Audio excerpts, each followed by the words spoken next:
I'm from Belgium, but in my late teens I escaped from there. And I ran off to France. Then I went west. Went to England first. Then I went to New York. Then I escaped further to the west coast of the United States. Landed in Los Angeles. And after a few years there, I was getting antsy and I wanted to escape again. And I realized if I was going to go any farther west, I was going to end up in the Far East. So the journey outward, the escape, was over. And I realized I have to go in. I have to face myself. So I began a journey that lasted 30 years. That was an absolutely epic journey, facing dark death around every corner, confronted with large crevices that I had to jump into and know that something greater than my little ego was there to catch me.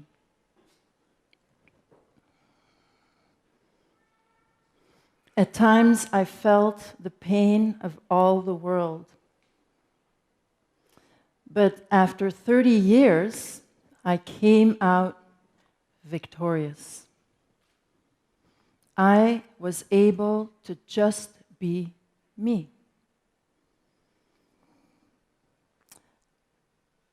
I was lucky to have a sense of what that might mean. Me. As a baby, I was raised by a psychopathic mother, and we're all born the same. We're completely cute, innocent, sweet, and we need that reflection of ourselves as little human beings to live. And I was not receiving that from my mother, but there was a caretaker who did give me that. And I remember very strongly, she wrapped me against her body with makeshift wraps. It was before we all held our babies in front of us. Taking care of the other babies, but holding me and feeling what it felt like to just be me. Now, she was there in the first 3 years. My mother then sold me, when I was 6, to a group of psychopaths. They were very well organized psychopaths. They were not just in Belgium, there were men from all over the world. And I found out much later that many of these men had very visible places on the world stage. They were world leaders, politicians, leaders of countries. And then there were those who controlled the world leaders together in this club. And they performed the darkest things imaginable. And I experienced and witnessed this from the age of 6 to 11, when I was rescued from someone from the inside. Today, I work in jails and prisons in New York, where I now live, and I have an organization called Liberation Prison Yoga. I can relate to everyone because incarcerated people tend to be traumatized just where they are, and they often also have a lot of trauma in their past, often of the same degree of violence that I survived, without the privilege that I had to spend 30 years focusing just on healing. And then I also relate to people who come to train with me, to go into the prisons with me. And when I started to share my story in 2013, when I came to the end of that 30-year period, I was interviewed and then I started to speak. However, today is the first time I'm back in Europe speaking about this. What we create with Liberation Prison Yoga is an example of what the world could be like perhaps here today, where all of us really want to change the world for the better. Now, we are in the atomic age. We've already moved on into spiritual practices, and most of us know that we are not just this finite body, that we have these inner journeys, and those are very real. But somehow, the world seems to be more chaotic and darker than ever. So, who's going to win? The light or the dark? Light is consciousness. So, we need awareness. Awareness of the reality of the darkness, that this world is ruled by psychopaths. And I think generally we don't really know what psychopaths are, and we can't really recognize them. You know, one way to tell? Someone who seems too good to be true. Whether it's in your love relationships or whether it's in politics, it's someone who plays at being human and makes it seem so simple and usually appears like a better version of ourselves, where we, with all these messy feelings, feel we want to emulate them and be more like that. Whether it's celebrities or whomever we put at the top of this top-down model. This top-down model is a trauma-based model. At the top are the psychopaths, the sickest people, and at the bottom are the vulnerable populations, the prisoners, the poor. And then in the middle are most of us who are absolutely traumatized by this system, and at the same time maybe seek to do good in the world. So the best way to find the monster is to go within. About psychopaths is, I was talking about the little baby before. Well, the psychopath is a person who didn't get to experience that innocence because their caregivers were already projecting, so there was no reflection of themselves as that innocent, cute little baby, which, as it were, banned them from themselves, because it is feeling that makes us human. It is feeling that leads to consciousness. And it is my journey through feeling that has made me increasingly aware of myself, and as a result and reflection, aware of what's outside as well.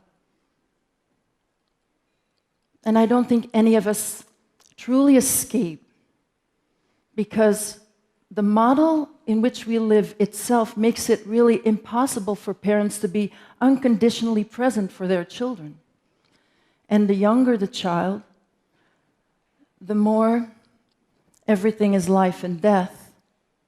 So if you're told by the doctor you need to let your baby cry it out, and not to listen when it sounds torturous. Well, it sounds torturous because the baby feels torture, and it is being traumatized in that moment. There's not really a lot known about someone's trauma journey. We don't really generally recognize behaviors and can guess that this started with a particular trauma that can be read in someone's behavior. We can read people's minds more easily because we ourselves have gone through trauma after trauma. So trauma is fear of death, fear of losing the physical body or the body of a loved one. So in that moment of fear of death, all brain activity recedes to the survival brain, which is right around the brainstem. All other brain activity stops. What's around the brainstem? Well, I spent a lot of time in that state. We're not human in that state. And psychopaths without feeling are in that state all the time, and then they have a cortex over it to hide it. And so I've never seen an abuser that I didn't know was himself abused as a child. Because I, in my real job, which was attuning with the abuser and giving them what they needed, what they truly needed, I got this image of the little boy who was vulnerable, made themselves vulnerable to me, the child sex slave, so that that vulnerability was completely controlled. And if I hadn't given them what they truly needed, if I'd followed my impulse and perhaps laughed or at them or whatever they were afraid of, then I would have been killed, and there would be no witness to that vulnerability, that sense of humiliation, a repeat of the abuse, the feelings around the abuse that are all repressed. So for someone who has zero healing at all, the best way to get it out of the system, because it is there and it needs to get out, is to go in that same mode, fight, flight, freeze, collapse. And in that barbaric, primordial state, to go into the fight mode and get that temporary release.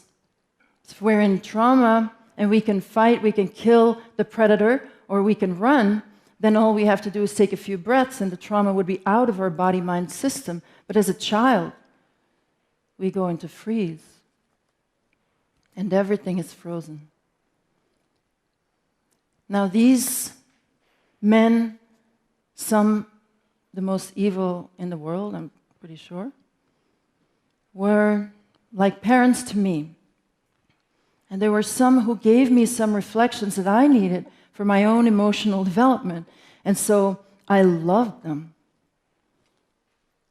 So I try to understand, because I know that no one is truly a monster. But of course, psychopaths behave like monsters. I like to think of them as dinosaurs in business suits. They are antiquated because we are already in an age where we move away from matter as the final reality. And if you have no access to feeling, you are relegated to the world of matter, to yourself, the body as the final person who you are. And so they're very heavily into rejuvenation. And the ways that they do that, I will spare you. But it's very barbaric. Now, if we look at society for a moment and we think that if we want to climb the ladder, the societal ladder, it tells you not to feel trauma. And the higher you go, the more you will be asked to give up your principles. And usually there's some sex scandal along the way up, whether it's in the corporate world or it's in the yoga world, that needs to be kept under wraps. And if you don't want to be quiet about it, you get kicked out. And you don't get to be part of the club.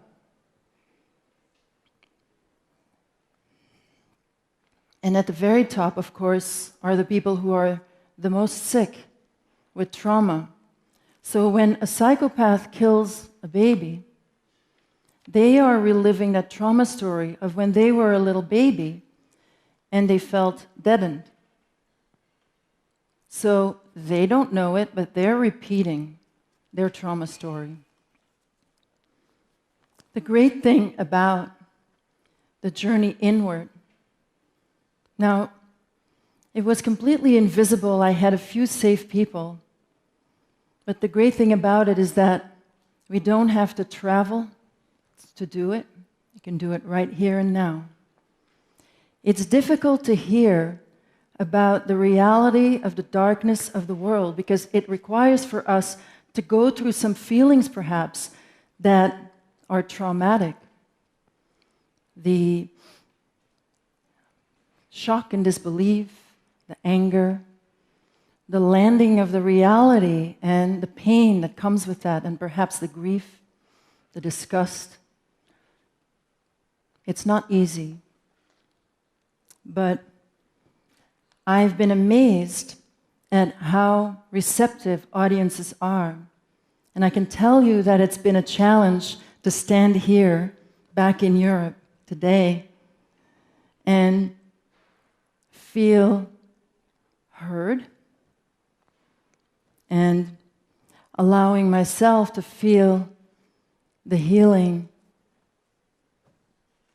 So, have a pleasant journey, and may we all be victorious.